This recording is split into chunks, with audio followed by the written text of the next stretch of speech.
The average person lives around 75 summers, and I already lived 28 of them. And that hit me, because time passes either way. What about growth?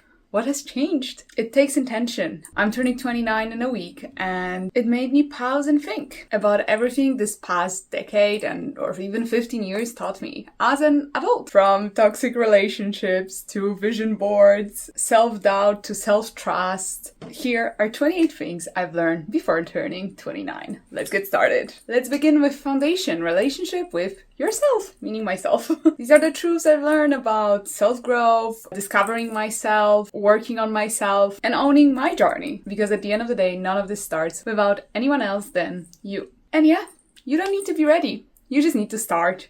That's the big lesson, because waiting for perfect timing is just another way to procrastinate. And that's the same thing with this channel, with changing a job, with moving to another country, with starting to work out, with starting to do XYZ, preparing for something. It's always the same thing. Waiting for perfect time, you will never start it. Waiting for perfect moment, perfect person, perfect place, perfect offer, it will never start. So you just have to move and start doing things instead of just procrastinating them. Not everyone will understand your journey, and that's okay. I've learned that lessons very, very hard around 2 years ago when I started to think about vision boards, manifesting, creating my own reality. And everybody was telling me, no, you will never find a guy like this. Like, what do you mean? Why do you even say things like this? And trust me, my list was very, very basic. And nobody believed about starting a job. Nobody believed in most of the things that I would be saying. And some people didn't like the change. It's normal. People also don't like to see you progress, seeing that they didn't. Or that they didn't progress as fast. And it's normal. And sometimes I get frustrated and I'm like, damn, why am I not progressing as fast as this and this and this person in this and this and this? So yeah, not everybody will understand it, but it's okay. It's not a group project. It's your project. Another very important lesson for me is you can be proud of yourself, but still want more. And here I really want to highlight that you are not lucky to where you are. You are not lucky that you got to this and this school, that you got this specific job or achieved XYZ. You worked hard for it. However, it doesn't mean that this is your end goal. It's super funny, but it's been not a long time that I got on my playlist a song of Miley Cyrus, It's a Climb. And if you listen to her lyrics, she literally says, it's about the climb, it's not about reaching the mountain. And that hit me because it is true. It's about the journey, because life is a journey. It's not about getting something, getting to somewhere. And I don't want it to see it anymore like this. So I change a lot my thinking of life, living the life, not just going to another goal, another achievement, another point on my list. No, I actually want to live it. I actually want to enjoy it. But ambition and gratitude can coexist. It doesn't mean that you can only have one or another. And that leads to another lesson. Recognize your success. Recognize how much you've done. Don't say, oh, because I'm privileged. Oh, because someone helped me. Oh, I'm so lucky. I'm so lucky. No, you also have done it because you worked hard. You won a contest, or you got into a specific school, or you got a scholarship. This is thanks to your hard work. Not only, everybody needs luck, but it's not purely due to the luck, just because someone sprinkles some luck on you and you're the luckiest person in the world. I hope you are, but I'm pretty sure you worked hard for where you are. And I started to remind myself, and one of the first moments it hit me was when I was graduating from my master's degree, and I did it in Italy.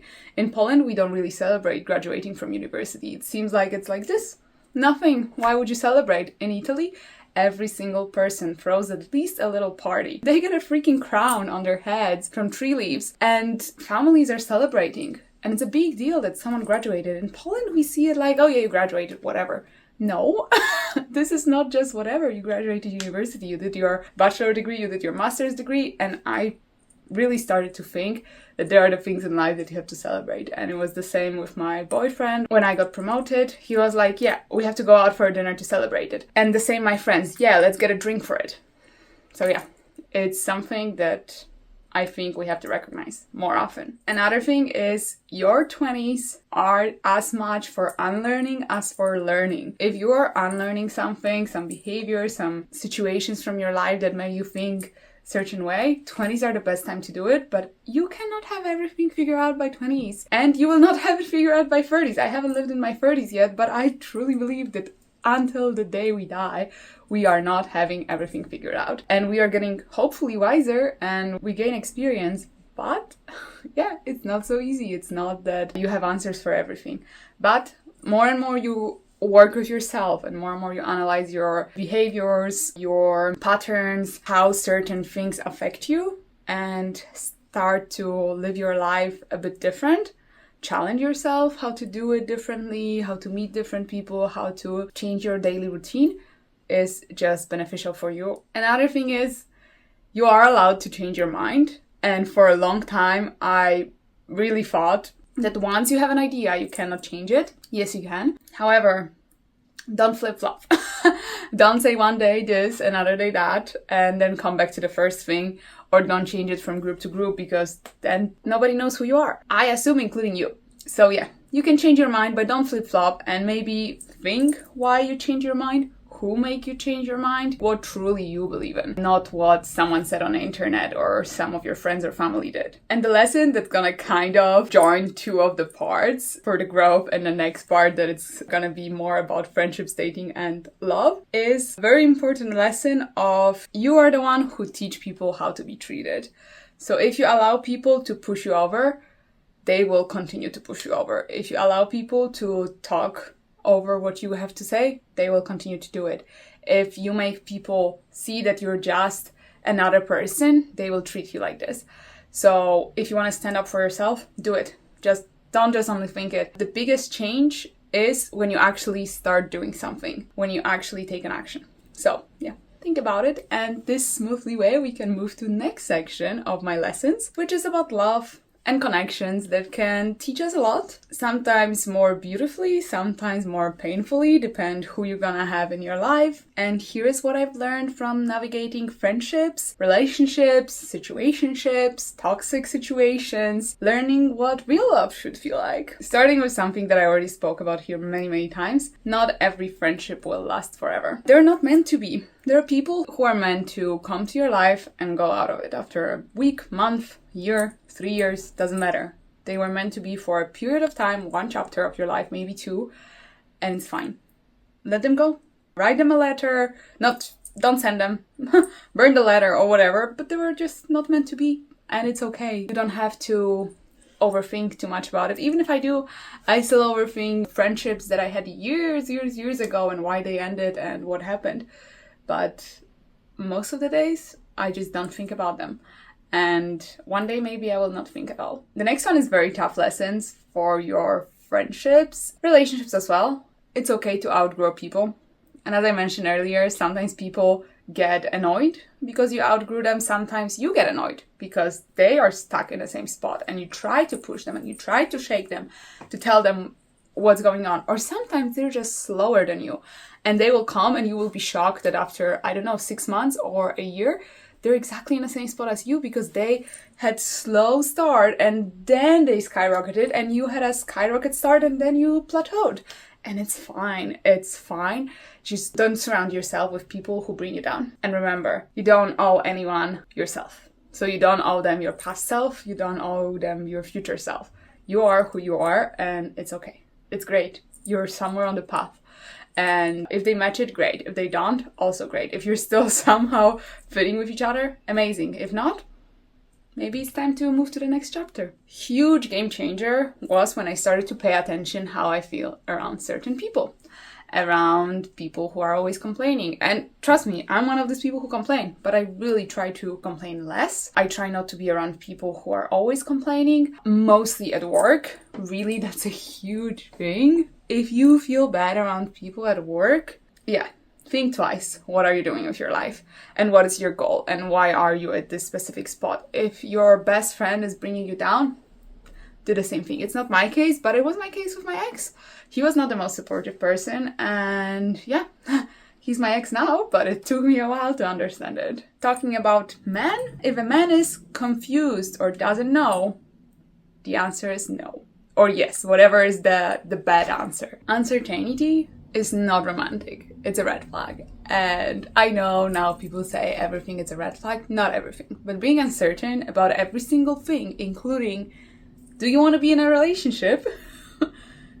it's a red flag, mostly for adults. If you're 16, I think it's actually easier. I don't know nowadays. I feel like when we were 16, it was easy to ask a boyfriend, girlfriend. Now it's kind of weird, you know. Who asks it? I'm very happy my boyfriend did, huh? At least it cleared out everything. It was very clear from now on we're boyfriend, girlfriend. So yeah. Uncertainty, no bueno. And yes, if you have a broken heart, or if the situationship failed, or if the relationship failed, healing does take time. But if you're gonna sit and do nothing, you're not gonna get any lessons out of it. Take your time, think about what happened, analyze your behavior, their behavior, everybody around you, talk with them, spend time with yourself, do some notes, and figure out what was wrong, why did you choose this person, why did you stay in this specific relationship, what drawn you to this person, because sometimes we're drawn to something that we know that it's not good, but we still do it. So yeah, you have to answer yourself why. And then someday you'll bloom, you'll be healed, and you'll be better than ever, you'll be glowing. And the biggest lesson of probably last year is, for me, I choose love that is safe, that it's consistent, that it's clear, that I don't have to doubt. And if I have any doubt, I just go to this specific person that I love and I ask them. I don't have to ask all my friends for advice, look online what XYZ means, because the moment, nowadays at least, the moment I cannot ask someone I love a difficult question, what are we doing here? Like, I'm turning 29. Well, what are we playing? Are we still playing kids? Yeah, that's something I've learned, and it's a great feeling to have someone like this in my life, and yeah, and I hope you will find your peace too.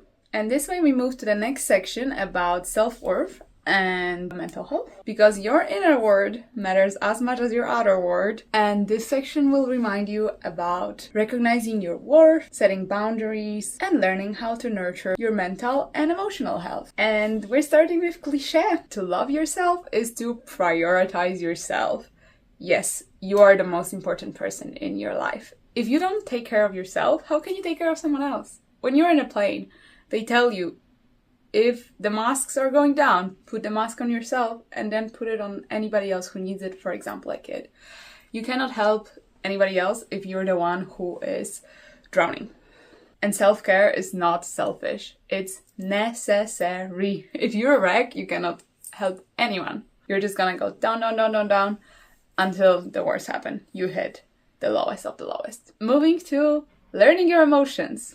Oh yeah, that was a big one for me. Did you know how many emotions exist? Yeah, most of my emotions were happy. Happy, disappointed, angry. I wouldn't even say I was sad. So yeah, I've been asked a very interesting question, probably around 2 years ago. When was the last time you've been sad? And I had no clue. The answer was, I don't know. I have no idea. And to be fair, my grandparents died. I broke up with my boyfriend. I moved to another country. I was alone. I moved to another country multiple times. I was lonely. I could not say when was the last moment I was sad. So yeah, that's the problem. So yeah, recognizing your emotions and learning it, it's quite important. Naming them.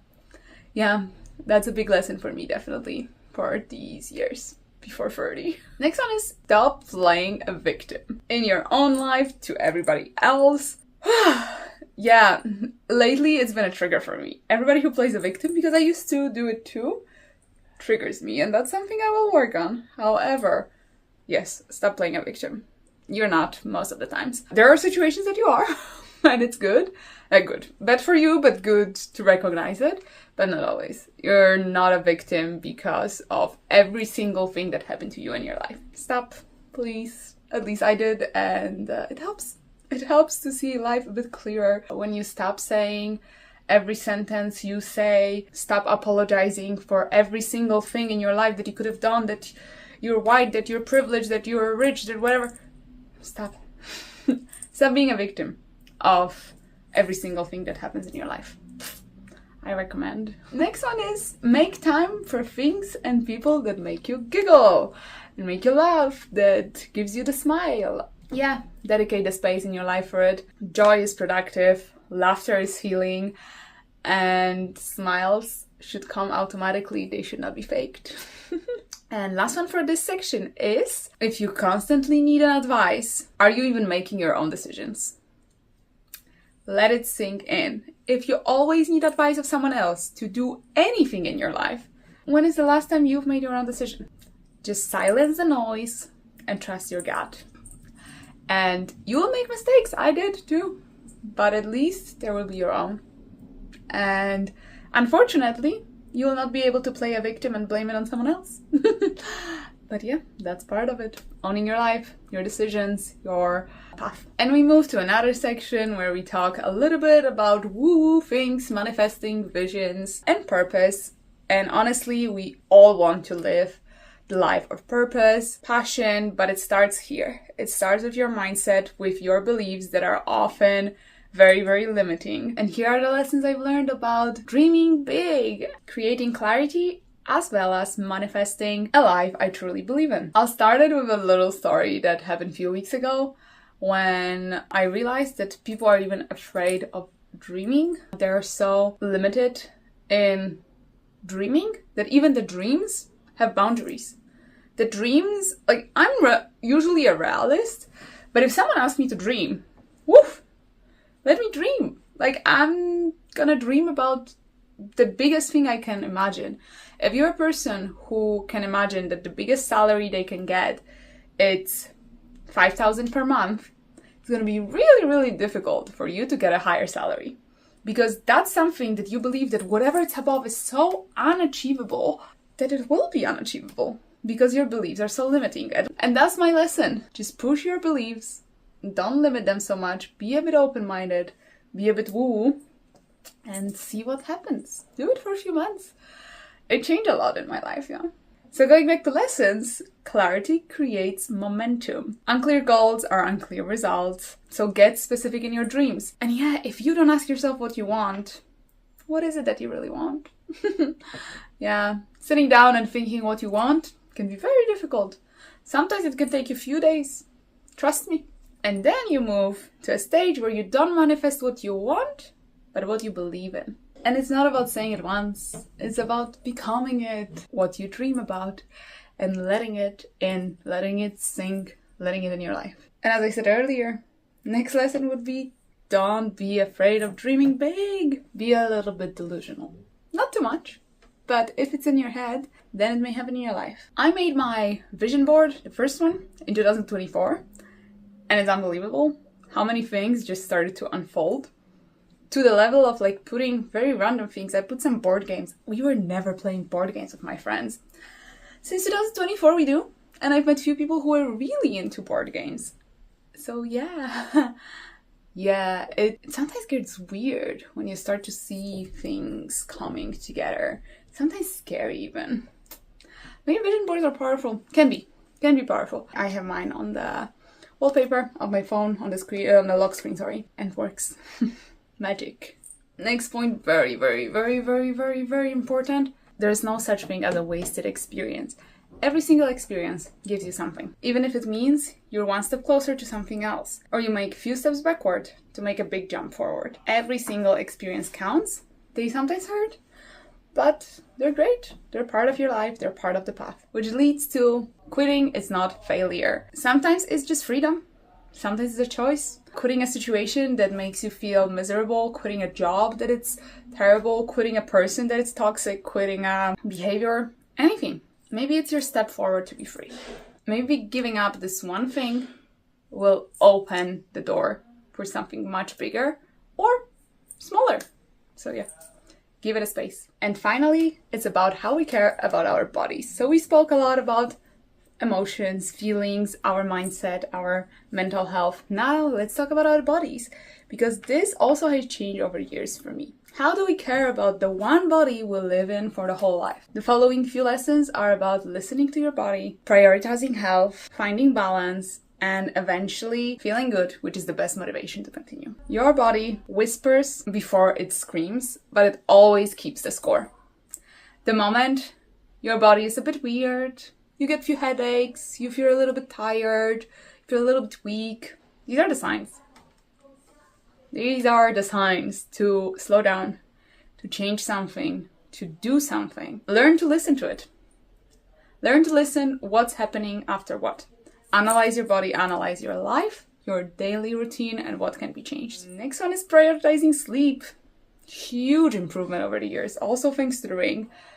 I didn't realize how much it takes to sleep.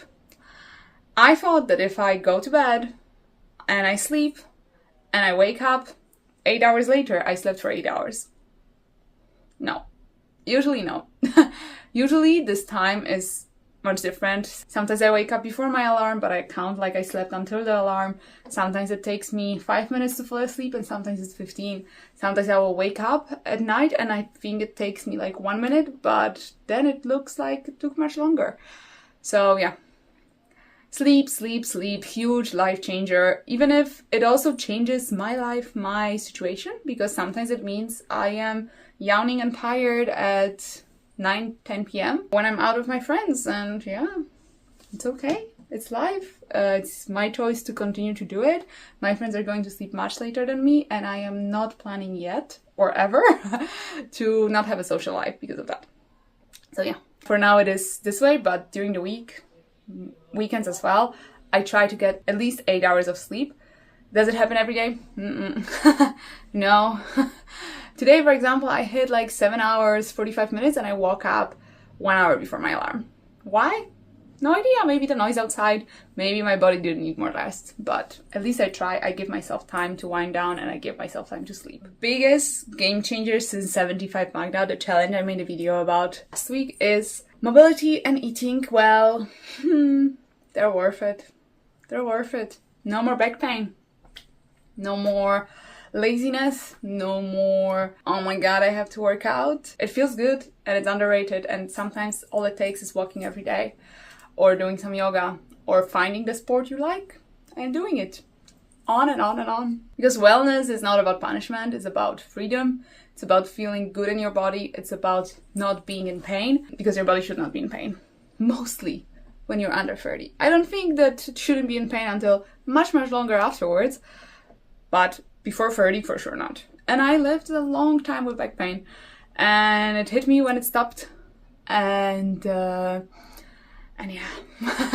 it came back. And then I was like, oh, I have to do something about it. And I did. I did, and changed my life. And it's going to be yoga, pilates as an additional thing in my life. I'm going to be a teacher, and I'm very happy about this decision. And now we go to a kind of miscellaneous lifestyle part, which is learn how to save money, but also how to spend it. It took me so long to freely go to the restaurant without thinking twice how much I'm spending, why am I going there, and understanding I do have money for this. I can go and spend 30 or 50 euro. The only time I would feel okay spending money in a restaurant would be traveling, but not alone. I have to be with people. But going out to eat for lunch with colleagues or dinner with friends, why would I do it if I can eat home? Yeah. Yeah, spending money is also a thing to learn, unfortunately. A lot of people spend too much money. I had problem to spend money. And I would spend money on other stuff, but for like eating out, that was like a thing that was like, oh, it's a big thing. And yeah, saving is also important. So yeah, wrapping this up, that's all my lessons for last 28 years, turning 29 soon, and last year before 30s will be different, will be new experience, will be a lot of challenges. I'll make a video another day about what exactly I've planned, but I have a whole plan for this year, telling you exactly what I'm gonna do, how am I gonna become the best version of myself, empowered woman, and body, mentally, mostly body, I would say. Mentally, last 2 years were very, very intense, so it's time for the body, but it's not about looks. Looks, if they come, they come, they don't, I don't care, they change, but it's about being healthy, being strong, feeling good, not feeling pain, and becoming a yoga and Pilates teacher. And who else? What else? Who else? Who knows what else is gonna come to my life. So yeah, that would be it. Let me know in the comments down below which lesson was the most interesting for you, and if you have some other lessons, let us know as well. Let's learn together. So if you enjoyed this video, I would be very happy if you would hit the like button, and if you want to watch my whole journey, please subscribe to my channel. And here is the video from last week, and 75 Magda playlists. Thank you for watching, have a nice day, and I'll see you in another video. Ciao!